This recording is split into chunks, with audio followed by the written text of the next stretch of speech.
Hello दोस्तों, नमस्कार। मैं आपका अपना भाई वकील चौधरी आपके अपने यूट्यूब चैनल सीओबी वकील चौधरी में स्वागत करता हूं। तो दोस्तों, आज हम बात करने वाले हैं यूपी पुलिस के से ही जुड़ी एक महत्वपूर्ण बात, जो कि सरकारी कर्मचारी हैं जो नौकरी कर रहे हैं, जो नए नए भर्ती हुए हैं। अभी बहुत से लोग हैं जो नौकरी तो काफ़ी समय हो गया, लेकिन उन्हें यही नहीं पता कि जो हमारा सस्पेंड होता है, निलंबित होता है, डिसमिस होता है, बर्खास्त होता है, क्या क्या होता है, ये क्यों होता है और कितने समय तक हो सकता है। क्या ये सब अलग अलग हैं? बर्खास्त अलग है, डिसमिस अलग है, निलंबित अलग है, सस्पेंड अलग है। मैं सब चीज़ आज सारे पॉइंट आपके क्लियर करने वाला हूँ। जितने भी मेरे भाई किसी भी डिपार्टमेंट में जॉब कर रहे हैं, पुलिस हो, कोई सा भी हो डिपार्टमेंट, XYZ, सभी चीज़ों के लिए, सभी जितने भी डिपार्टमेंट है सभी के लिए महत्वपूर्ण सूचना होने वाली है। तो दोस्तों, हम शुरू करते हैं अपनी वीडियो। और मैं उत्तर प्रदेश पुलिस में कार्यरत हूँ, 2019 बैच का सिपाही हूँ। तो दोस्तों, आज मैं अपने अनुभव से बताता हूँ ये सब चीज़ें। तो दोस्तों, मैं बात करता हूँ आपको कि निलंबित या सस्पेंड जो होता है वो क्या होता है। ये दोनों वर्ड जो है, निलंबित और सस्पेंड, अलग अलग नहीं है। जो निलंबित है वो हिंदी का वर्ड है हमारा, जो सस्पेंड होता है वो इंग्लिश में जो है निलंबित को सस्पेंड कहा जाता है। दोनों एक ही है। एक डाउट आपको क्लियर हुआ? तो निलंबित की बात करता हूँ, क्या होता है निलंबित जब किया जाता है, जैसे कि कोई भी कर्मचारी सरकारी विभाग में कार्यरत है और उसके द्वारा कोई भी ऐसा कार्य करा गया हो जो कि गैर कानूनी हो, या उस विभाग के कार्यों के अंतर्गत आने वाला अनुशासनहीनता का सूचित हो। तो दोस्तों, ऐसा होता क्या है, जो तुम्हारा उच्च अधिकारी है, जिस हर विभाग में जो है, जहाँ पे आपकी पोस्टिंग है या उसमें जिसमें आप डिपार्टमेंट में काम कर रहे हो वहाँ का, या आपको जो वो मिला पड़ा है, क्या बोलते हैं, एरिया है, वहाँ का उच्च अधिकारी होता है, उसको पूरा हक होता है आपकी रिपोर्ट लगाने का। तो दोस्तों, हम कोई भी ऐसा कार्य कर देते हैं जिससे कि जो कि अनुशासनहीनता में आता है, या कोई ऐसा जो गैर कानूनी कार्य होता है, तो हमारे ऊपर क्या होता है, विभागीय जाँच बैठ जाती है।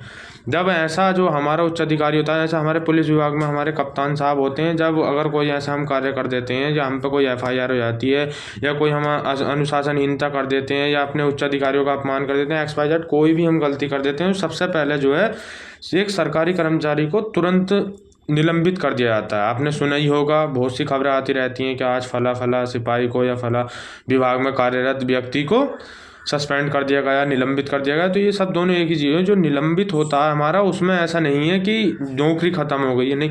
निलंबित का एक प्रोसेस होता है। जब आप व्यक्ति को निलंबित कर दिया जाता है, कोई भी कर्मचारी हो किसी विभाग में, तो उसकी जो सैलरी होती है वो आधी हो जाती है। बहुत से लोगों के मन में एक डाउट रहता है कि जो सैलरी आधी हो जाती है तो क्या भत्ते हमें मिलते हैं? क्या जो हमारी सैलरी होती है वो मूल वेतन पर आती है, रिक्रूट वेतन पर? तो आज आपको मैं बताऊंगा।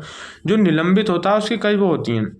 जो निलंबित के दौरान हमारी सैलरी होती है, जो आपकी सैलरी इस टाइम ओवरऑल मिल रही है, मैं आपको एक उदाहरण के तौर पर बताता हूँ। कोई व्यक्ति है, उसे 38,000 रुपये सैलरी मिल रही है, और जो उसका मूल वेतन है, जब भर्ती हुआ 21,700 है, लेकिन अब उसका 21,000 वो 23,400 वेतन ले रहा है। तो जो उसका इस समय मूल वेतन था 23,400, उसका आधा कर लो। जितने भी सारी हमारी ओवरऑल सैलरी होती है, भत्ते उत्ते होते हैं, वो सारे हमें जो है आधे हो जाते हैं। लेकिन जो हमारा खाना होता है, जो इसे बोलते हैं हम आहार पोषण भत्ता, वो हमें पूरा मिलता है, और जो बैरिक अलाउंस होता है वो हमें पूरा मिलता है। ये दोनों भत्ते ऐसे होते हैं जो कि निलंबित के दौरान या सस्पेंड के दौरान भी हमें पूरे मिलते हैं। बाकी जितने हमारे भत्ते लगते हैं वो सारे आधे हो जाते हैं। और जो निलंबित होता है, तो बहुत से कर्मचारी ऐसे निलंबित होता है, डर जाता है। निलंबित में कोई डरने वाली बात नहीं है। जब तक आपको जो है आपको दोषी नहीं ठहराया जाता, उसमें कोई दंड का प्रावधान भी नहीं है। आपके पास विभागीय जांच होगी, पहले प्रारंभिक जांच होती है, तो जो आपके अधिकारी होते हैं प्रारंभिक जांच बढ़ाते हैं, उधर बहुत चलती रहती है आपको। और एक बात मैं आपको बता दूं, जो निलंबन हो सकता है मैक्सिमम हाई कोर्ट या सुप्रीम कोर्ट की रूलिंग के अनुसार ये निर्धारित किया जा चुका है कि किसी भी व्यक्ति को 6 माह से अधिक के लिए निलंबित नहीं रखा जा सकता। अगर निलंबित रखा जा सकता है तो उसकी कंडीशन है। जो निलंबित नियमावली है पुलिस की, उसके अनुसार मैं आपको बता देता हूँ। जब आपको 6 माह निलंबित को हो जाती हैं, तो आपका वेतन 1/2 चलता है 6 माह तक, लेकिन 6 माह के बाद 3/4 हो जाता है। 3/4, जैसे मुझे 100 रुपये मिल रहे हैं, तो फिर मुझे 75 रुपये मिलेंगे 6 माह के बाद। एक निर्धारित तिथि होती है। अगर आपको किसी भी विभाग द्वारा अगर 6 माह हो गए हैं और आपको बहाल नहीं किया जा रहा है आपको उच्च अधिकारी द्वारा, तो आप कोर्ट की शरण ले सकते हैं। आपको तुरंत वहाँ से आदेश हो जाएगा आपका बहाली का। अब मैं बात करता हूँ बर्खास्त, जिसे बोलते हैं डिसमिस।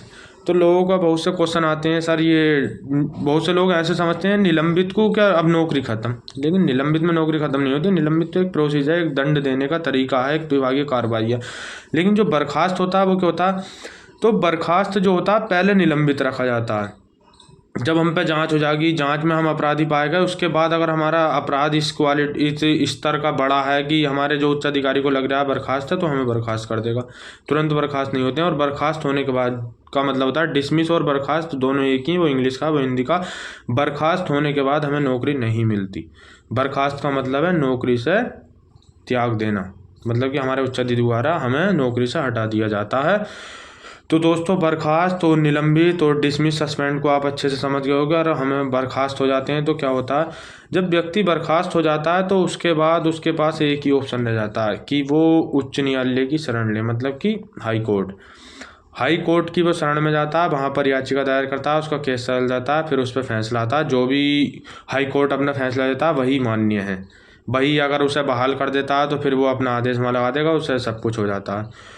तो दोस्तों आपको मैं मानता हूँ कि ये मेरी बात समझ में आई होगी। अगर कोई भी डाउट हो किसी भी सरकारी जॉब से रिलेटेड, सस्पेंड को लेकर, बर्खास्त को लेकर, डिसमिस XYZ कोई भी हो, कोई विभागीय जांच बैठ गई हो आपके, तो मैं उसे पूरी तरह बता दूंगा। एक बात और बता देता हूँ, ये एक बहुत बड़ा क्वेश्चन रहता है सरकारी कर्मचारी के, पुलिस वालों के लिए खासकर ये बताऊँगा कि उनके मन में रहता है कि 7(1) की कार्रवाई और 14(1) की कार्रवाई होती क्या है। तो 7(1) की जो कार्रवाई होती है तुम्हारी, हमारी प्रारंभिक जांच जब हम पे बैठती है तो वो 7(1) की कार्रवाई होती है हमारी।